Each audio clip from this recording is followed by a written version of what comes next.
അടിപൊളിയായിട്ടുള്ള ചിക്കൻ സാൻഡ്വിച്ചിന്റെ റെസിപ്പിയാണ് ഇന്നത്തെ വീഡിയോയിലൂടെ ഷെയർ ചെയ്യുന്നത്. നല്ല പെർഫെക്റ്റ് ആയിട്ടുള്ള അടിപൊളി ടേസ്റ്റ് ആയിട്ടുള്ള ചിക്കൻ സാൻഡ്വിച്ച് ആണ്. എല്ലാവർക്കും ഈസി ആയിട്ട് ഉണ്ടാക്കാൻ പറ്റുന്നതാണ്. അപ്പൊ നമുക്കിതെങ്ങനെ തയ്യാറാക്കുന്നതെന്ന് നോക്കാം. ആദ്യം നമുക്ക് ഇതിന്റെ ബന്ന് ഉണ്ടാക്കാൻ വേണ്ടിയിട്ടുള്ള ഡോ തയ്യാറാക്കാം. 3 കപ്പ് മൈദ എടുത്തിട്ടുണ്ട്. അത് നമുക്ക് പാത്രത്തിലേക്ക് ഇട്ട് കൊടുക്കാം. ഇനി നമുക്ക് ഇതിലേക്ക് 1 ടേബിൾ സ്പൂൺ പഞ്ചസാര ചേർത്ത് കൊടുക്കാം. പിന്നെ ആവശ്യത്തിനുള്ള ഉപ്പ് ചേർത്ത് കൊടുക്കാം. ഇനി നമുക്ക് ഒരു മുട്ടയും കൂടി ഇതിലേക്ക് പൊട്ടിച്ചൊഴിച്ചു കൊടുക്കാം. ഇനി വേണ്ടത് ഇൻസ്റ്റന്റ് ഈസ്റ്റ് ആണ്. 3/4 ടീസ്പൂൺ ഈസ്റ്റും കൂടി ഇതിലേക്ക് ചേർത്ത് കൊടുത്തിട്ട് ഇളം ചൂടുവെള്ളം ഒഴിച്ചിട്ട് നമുക്കിത് കുഴച്ചെടുക്കാം. ഈസ്റ്റ് എടുക്കുമ്പോൾ എപ്പോഴും നല്ല ഫ്രഷ് ആയിട്ടുള്ളത് എടുക്കണം. എന്നാൽ മാത്രമേ നമുക്ക് നല്ല പെർഫെക്റ്റ് ആയിട്ട് കിട്ടുള്ളൂ. അപ്പൊ നിങ്ങൾ കുഴക്കുന്ന സമയത്ത് പുതിയത് വാങ്ങിയിട്ട് തന്നെ ഉണ്ടാക്കാൻ വേണ്ടിയിട്ട് നോക്കണേ. പഴയ ഈസ്റ്റ് എടുത്താൽ ചിലപ്പം നന്നായിട്ട് കിട്ടൂല. അപ്പൊ ഇത് ഞാൻ നല്ലപോലെ കുഴച്ചെടുക്കുന്നുണ്ട്. പിന്നെ കുഴക്കുന്ന സമയത്ത് ഒരുപാട് ടൈറ്റ് ആക്കരുത്, അതേപോലെ ഒരുപാട് ലൂസും ആയി പോകരുത്. നല്ല പെർഫെക്റ്റ് ആയിട്ട് നല്ല സോഫ്റ്റ് ആക്കിയിട്ടുള്ള ഡോ ആക്കിയിട്ട് നമുക്കൊരു 2 മണിക്കൂർ റെസ്റ്റ് ചെയ്യാൻ വെക്കാം. ഇനി നമുക്ക് വേണ്ടത് ബോൺലെസ് ചിക്കൻ ആണ്. അപ്പൊ ചിക്കൻ നമുക്കൊന്ന് ഫ്രൈ ചെയ്തെടുക്കണം. ചിക്കൻ ഞാൻ ചെറിയ കഷ്ണങ്ങളാക്കിയിട്ട് ഫ്രൈ ചെയ്തെടുക്കുകയാണ് ചെയ്യുന്നത്. ഇതിലേക്ക് നമുക്ക് കുറച്ച് ജിഞ്ചർ ഗാർലിക് പേസ്റ്റും 1/4 ടീസ്പൂൺ മഞ്ഞൾപ്പൊടിയും ആവശ്യത്തിനുള്ള മുളക് പൊടിയും പിന്നെ കുറച്ച് ഉപ്പും ചേർത്തിട്ട് ഇതാദ്യം നല്ലപോലെ ഒന്ന് മിക്സ് ചെയ്തെടുക്കണം. മിക്സ് ചെയ്യാൻ വേണ്ടിയിട്ട് കുറച്ച് വിനാഗിരിയാണ് ഇതിലേക്ക് ചേർത്ത് കൊടുക്കുന്നത്. അപ്പൊ ഇതും കൂടി ചേർത്തതിന് ശേഷം നമുക്ക് നന്നായിട്ടൊന്ന് മിക്സ് ആക്കിയിട്ട് എടുക്കാം. ചിക്കൻ ഫ്രൈ ചെയ്യാൻ വേണ്ടിയിട്ട് ഒരു പാൻ അടുപ്പിലേക്ക് വെച്ചിട്ട് അതിലേക്ക് നമുക്ക് കുറച്ച് ഓയിൽ ഒഴിച്ചിട്ടൊന്ന് ചൂടാക്കാം. എന്നിട്ട് നമുക്കിതാ ചിക്കൻ ഇതിലേക്ക് ഇട്ട് കൊടുക്കാം. അപ്പൊ നമ്മളൊരു മീഡിയം ഫ്ലെയിമിലെല്ലാം വെച്ചിട്ട് ചിക്കൻ ഇതാ ഇതുപോലെ മിക്സ് ആക്കി നല്ലോണം ഫ്രൈ ആക്കിയിട്ട് എടുക്കാം. ആ ചിക്കൻ വെന്തിട്ടുണ്ടോ എന്ന് ചെക്ക് ചെയ്ത് നോക്കണം കേട്ടോ. അപ്പൊ ഇതാ നമ്മുടെ ചിക്കൻ എല്ലാം നല്ലോണം ഫ്രൈ ആയിട്ട് വന്നിട്ടുണ്ട്. അപ്പൊ നമുക്കിനി ഇത് ഒരു പാത്രത്തിലേക്ക് മാറ്റി വെച്ചിട്ട് ഇതേ പാത്രത്തിൽ തന്നെയാണ് നമ്മൾ ഉള്ളി ഫ്രൈ ചെയ്തെടുക്കേണ്ടത്. കുറച്ച് മാത്രം ഓയിൽ ഒഴിച്ചു കൊടുത്തിട്ട് നമുക്ക് ഇതിലേക്ക് ഉള്ളി കട്ട് ചെയ്തിട്ട് ഇട്ട് കൊടുക്കാം. 3 ഉള്ളിയാണ് ഞാൻ എടുക്കുന്നത്. അതിലേക്ക് ആവശ്യത്തിനുള്ള ഉപ്പ് ഇട്ട് കൊടുക്കാം. ഉള്ളി ഇതുപോലെ ചെറിയ കഷ്ണങ്ങളാക്കിയിട്ട് വേണം ഇട്ട് കൊടുക്കാൻ വേണ്ടിയിട്ട്. അപ്പൊ നമുക്ക് ഉള്ളി നല്ലപോലെ ഒന്ന് റോസ്റ്റ് ചെയ്തെടുക്കാം. ഒരുപാട് കളർ മാറണ്ട, ഇതേപോലെ ആയി കിട്ടിയാൽ മതി. ഇനിയിപ്പോ നമുക്ക് ഇതിലേക്ക് ഒരു തക്കാളി ചെറിയ കഷ്ണങ്ങളാക്കിയിട്ട് ഒരു മീഡിയം സൈസിലുള്ളത് എടുത്താൽ മതി. പിന്നെ ഒരു 3-4 പച്ചമുളകും കുറച്ച് മല്ലിയിലയും അതിന്റെ കൂടെ തന്നെ ഒരു ടേബിൾ സ്പൂൺ ഇഞ്ചി വെളുത്തുള്ളി പേസ്റ്റും ഇട്ട് കൊടുക്കുന്നുണ്ട്. പിന്നെ നമുക്കൊരു ക്യാപ്സിക്കം കൂടി വേണം. അതും നമുക്ക് ഇതേപോലെ ചെറിയ കഷ്ണങ്ങളാക്കിയിട്ട് ഇതിലേക്കിട്ട് നല്ലോണം മിക്സ് ആക്കിയിട്ട് യോജിപ്പിച്ചിട്ടെടുക്കാം. അപ്പൊ ഇതെല്ലാം ചെറുതായിട്ടൊന്ന് വാടി വരണം. അതുവരേക്കും നമ്മൾ നല്ലോണം മിക്സ് ആക്കിയതിന് ശേഷം നമുക്കിതിലേക്ക് പൊടികൾ ചേർത്ത് കൊടുക്കാം. പൊടികളായിട്ട് 1/4 ടീസ്പൂൺ മഞ്ഞൾപ്പൊടിയും 1/2 ടീസ്പൂണ് മല്ലിപ്പൊടിയും 1/2 ടീസ്പൂണ് കാശ്മീരി ചില്ലി പൗഡറും പിന്നെ കുറച്ച് ചിക്കൻ മസാലയും ഗരം മസാലയും കൂടി ചേർത്ത് കൊടുത്തിട്ടുണ്ട്. ഇനിയിപ്പോ നമുക്കിത് നല്ലപോലെ ഒന്ന് മിക്സ് ആക്കിയിട്ട് എടുക്കാം. ഈ പൊടിന്റെ എല്ലാം പച്ചമണെല്ലാം ഒന്ന് മാറി കിട്ടിയാൽ മതി. അതുവരേക്കും നല്ലോണം മിക്സ് ആക്കിയിട്ട് വെക്കാം നമുക്ക്. ഇനിയിപ്പോ നമ്മൾ നേരത്തെ ഫ്രൈ ചെയ്ത് വെച്ച ചിക്കൻ കൂടി ഇതിലേക്ക് ചേർത്ത് കൊടുത്തിട്ട് ഒന്നും കൂടി യോജിപ്പിച്ചിട്ട് എടുത്താൽ മതി. അപ്പൊ ഇതാ നമ്മുടെ അടിപൊളിയായിട്ടുള്ള മസാല റെഡി ആയിട്ടുണ്ട്. കിഡിലൻ ടേസ്റ്റ് ആണ് കേട്ടോ ഇതുപോലെ മസാല റെഡിയാക്കിയാല്. അപ്പോൾ നമ്മുടെ മസാല റെഡി ആയിട്ടുണ്ട്. നമുക്ക് അതിനെ ഒരു സൈഡിലേക്ക് മാറ്റി വെക്കാം.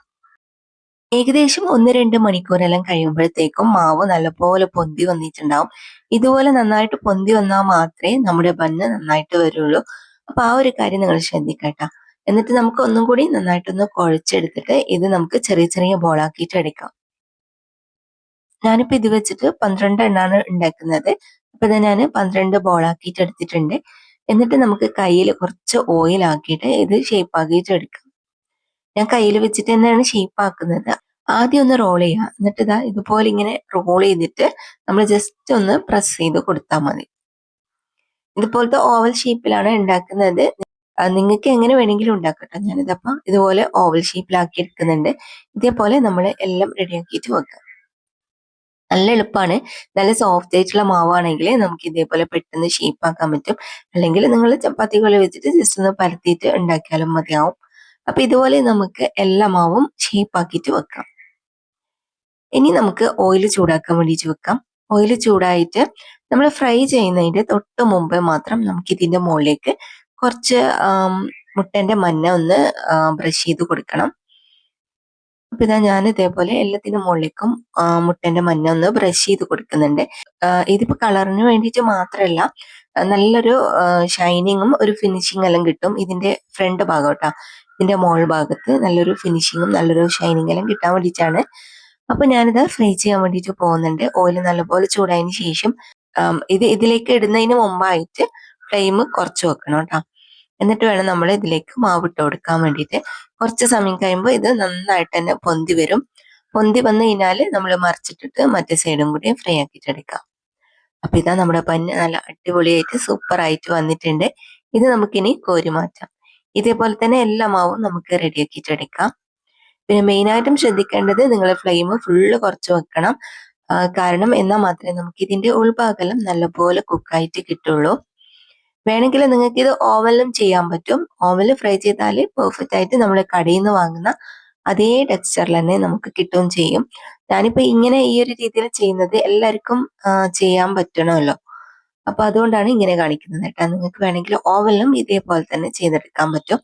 അല്ലെങ്കിൽ നിങ്ങൾക്ക് സ്റ്റീം ചെയ്തിട്ടും ഇതേപോലെ തന്നെ ഉണ്ടാക്കാം.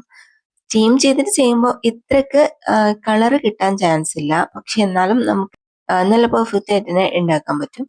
അപ്പൊ ഞാൻ എല്ലാം ഇതേപോലെ തന്നെ റെഡി ആക്കിയിട്ട് എടുത്തിട്ടുണ്ട്. അപ്പൊ ഇത് കണ്ടോ, നമ്മുടെ ബണ്ണ് നല്ല സൂപ്പർ ആയിട്ട് റെഡി ആയിട്ട് കിട്ടിയിട്ടുണ്ട്. നല്ല സോഫ്റ്റ് ആയിട്ടുള്ള ബണ്ണാണ്. നിങ്ങൾക്ക് കണ്ടാൽ തന്നെ മനസ്സിലാവും നല്ല സോഫ്റ്റ് ആണ് കേട്ടോ. ഇനിയിപ്പോ നമുക്ക് ഇതിന്റെ സെന്റർ ഭാഗത്ത് നിന്ന് ഇതൊന്ന് കട്ട് ചെയ്ത് കൊടുക്കണം. വേണമെങ്കിൽ നിങ്ങൾക്ക് ഇതിന്റെ സൈഡ് കട്ട് ചെയ്തിട്ട് അങ്ങനെ വേണമെങ്കിലും ഫില്ല് ചെയ്യാം.